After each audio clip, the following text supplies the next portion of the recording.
हो बर्बाद हो बर्बाद। अरे आप क्या समझाओगे? हम तो सीधी बात कहते हैं, मेरी जाति तेरी जाति सबकी जाति मुर्दाबाद। हम जातिवाद के खिलाफ हैं। जातिवाद की छाती पर सब फूले अम्बेडकर, जातिवाद की छाती पर सब फूले अम्बेडकर, ब्राह्मणवाद की छाती पर सब फूले अम्बेडकर, ब्राह्मणवाद की छाती पर सब फूले अम्बेडकर, जातिवाद हो बर्बाद हो बर्बाद हो बर्बाद, जातिवाद हो बर्बाद हो बर्बाद हो बर्बाद, ब्राह्मणवाद हो बर्बाद हो बर्बाद हो बर्बाद। मंजिल तक पहुंचाएंगे, अम्बेडकर तेरे सपनों को मंजिल तक पहुंचाएंगे, अम्बेडकर तेरा मिशन अधूरा हम सब मिलकर करेंगे पूरा। आपको उससे क्या लेना देना? हमारा अगर आप ये बिल्कुल जो कार्यक्रम भाई आप गाली दे रहे हैं, कार्यक्रम क्या करके आप जाओ ना अपना कार्यक्रम, जो कार्यक्रम करें आप गाली दे रहे हैं ब्राह्मणवाद को। किसने गाली दी किसको? क्या मतलब है? आप उसको क्या मतलब है भाई? आप अपना चाहिए, आप मतलब आप जानना है। अगर मतलब जानना तो 5 मिनट सुन लो, बैठ लो। अगर मतलब एक मिनट अरे वही तो सुनना भाई। अरे आप क्या समझाओगे? आप ब्राह्मणवाद समझाइए। ब्राह्मणवाद में क्या फर्क है?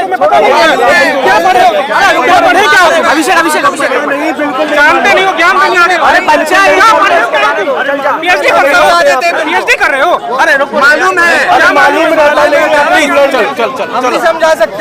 शांत सारे थ्योरीज पढ़, नाराज मत हो होने वाली बात। ये देखिए, ये है आने में जानकारी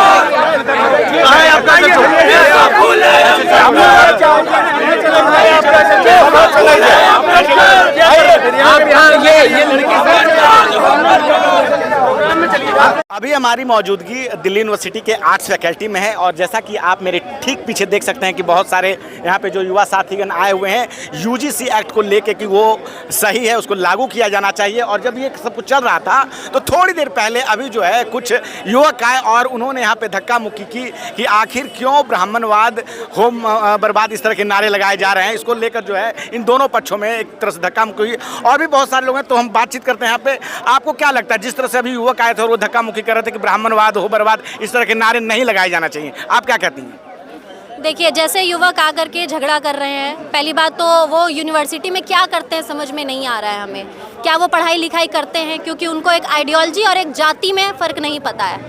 अगर ब्राह्मणवाद की बात हम कर रहे हैं तो वो अम्बेडकर को पढ़ें, उसके बाद आए, क्योंकि उन्हें नहीं पता है कि ब्राह्मणवाद क्या है, पर हमें पता है। और ऐसा नहीं है कि इस भीड़ में कोई ब्राह्मण जाति से नहीं आता है, उस जाति से भी लोग आते हैं, पर वो अपनी जाति भूलने के लिए इसलिए तैयार हैं क्योंकि उन्हें मालूम है कि जब तक जातिवाद रहेगा तब तक इक्वालिटी की बात हम नहीं कर सकते हैं, ना इक्वल अपॉर्चुनिटी की बात कर सकते हैं। अगर रिजर्वेशन से इतना दिक्कत है इन्हें, अगर ब्राह्मणवाद शब्द यूज़ करने से इतना दिक्कत है इन्हें, तो ये करना बंद कर देना।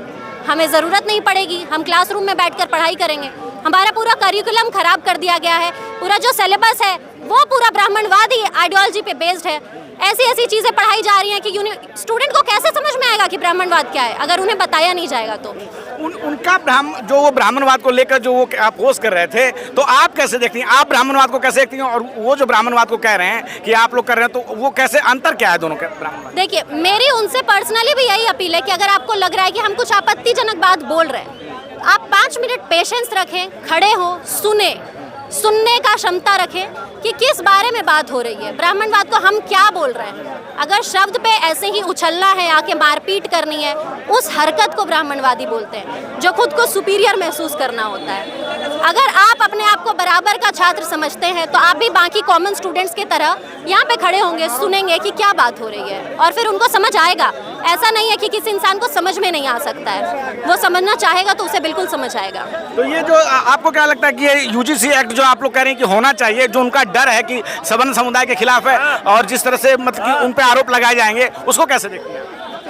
देखिए, बात ऐसी है कि अगर विमेन प्रोटेक्शन एक्ट भी आया था ना, उसके खिलाफ भी हरासर्स प्रोटेस्ट कर सकते थे।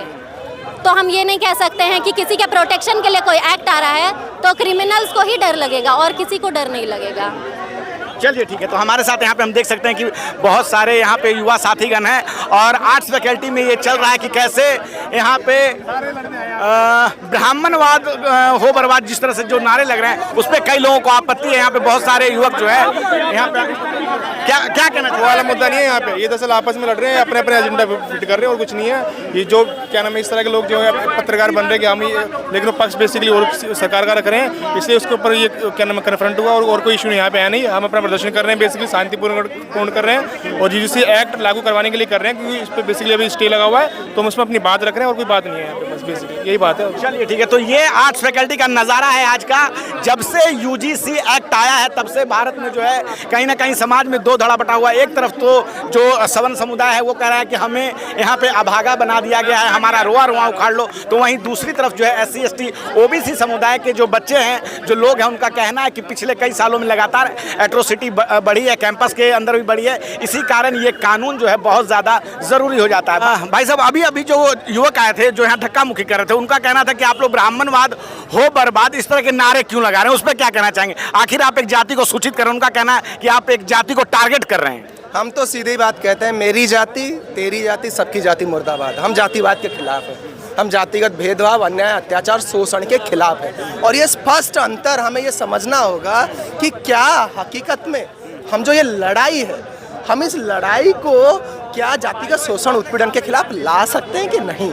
हमारी ये लड़ाई एक ऐसी ये लड़ाई है जो ये मांग करता है कि यूजीसी रेगुलेशन जो आया, इक्विटी रेगुलेशन 2026, वो एक सशक्त, उसमें एक सशक्त जांच कमेटी हो, जिस जांच कमेटी में जो जांच करने वाले हैं वो सिर्फ संस्थान के प्रमुख नहीं हो, उनके मनोनीत नहीं हो, बल्कि छात्रों से, शिक्षकों से चुने हुए प्रतिनिधि हो। दूसरी बात जो हम मांग कर रहे हैं वो सीधी मांग तो ये है कि ये सभी को एक बराबरी मिले। हम तो यहाँ तक जो भ्रम फैलाया जा रहा है कुछ जातिवादी समूहों के द्वारा, सत्ताधारी समर्थक समूहों के द्वारा, ये तो अपने आप में भ्रम है।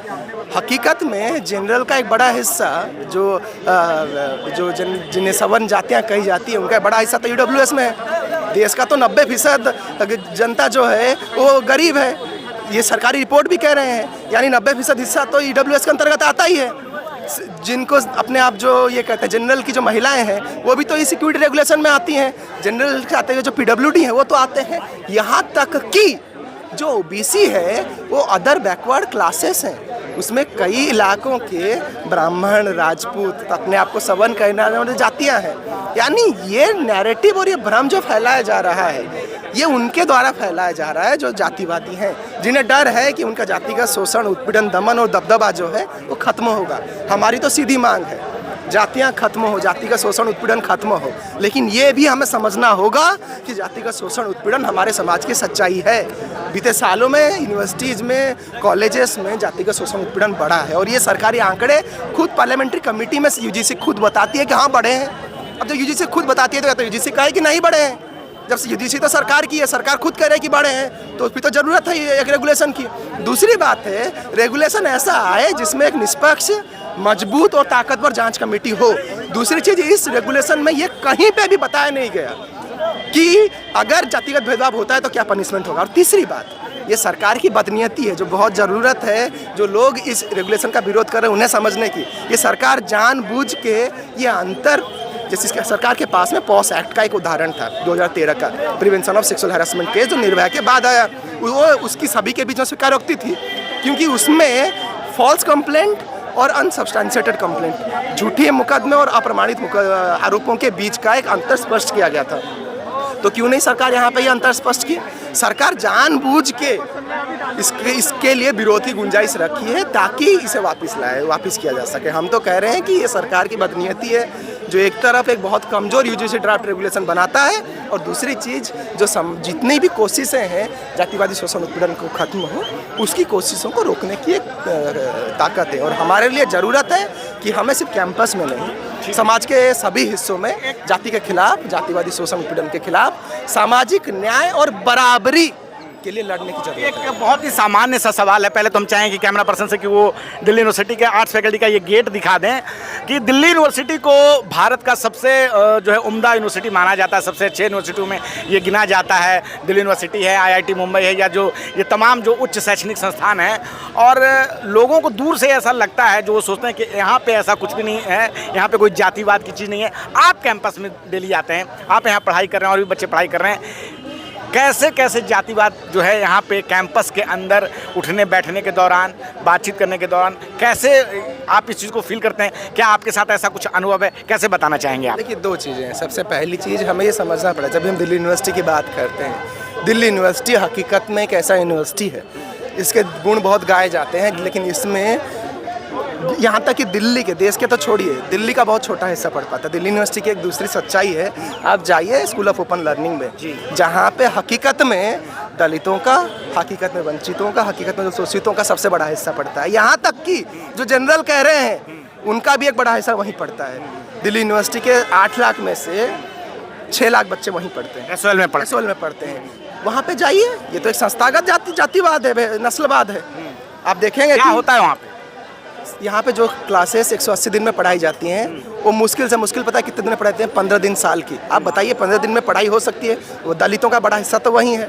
एसओएल में 180 दिन की पढ़ाई होनी है, और जो आप बता रहे हैं कि मात्र 15 दिन की क्लासेस लगवाई जाती हैं। हाँ, उतनी होती हैं। रेगुलर में 180 दिन का कोर्स जो 15 दिन में पढ़ाया था, छात्रों को किताब नहीं मिलता है। ये इतनी गलतियाँ हैं कि हमारे जो विवेकानंद के नाम की गलती है। यहाँ तक विवेकानंद को अनैतिक कहा जाता है, यहाँ तक ज्योतिबा फूले के को जो उनके बारे में गलती है, सुभाष चंद्र बोस और सुभाष चंद्र बोस कहा जाता है। गलतियाँ हैं। दूसरा संदर्भ है जो इन कैंपसेस में रेगुलर में हकीकत में दलितों का, वंचितों का, शोषितों का एक बड़ा हिस्सा इन कैंपस तक पहुँच ही नहीं पाता। जो हिस्सा पहुँच भी जाता है, उसके साथ में अगर उसे महसूस हो रहा है कि जातिवादी शोषण उत्पीड़न हो रहा है, तो क्यों नहीं उसको एक सुरक्षा मिले। हमारे यहाँ रैगिंग अगर होती है, रैगिंग क्रिमिनलाइज है, सेक्सुअल हैरेसमेंट है तो क्रिमिनलाइज्ड है, तो फिर कास्ट बेस्ड एट्रोसिटी अगर किसी के साथ हो रही है तो उसे क्रिमिनलाइज क्यों ना हो? ये सवाल तो बनता ही है ना।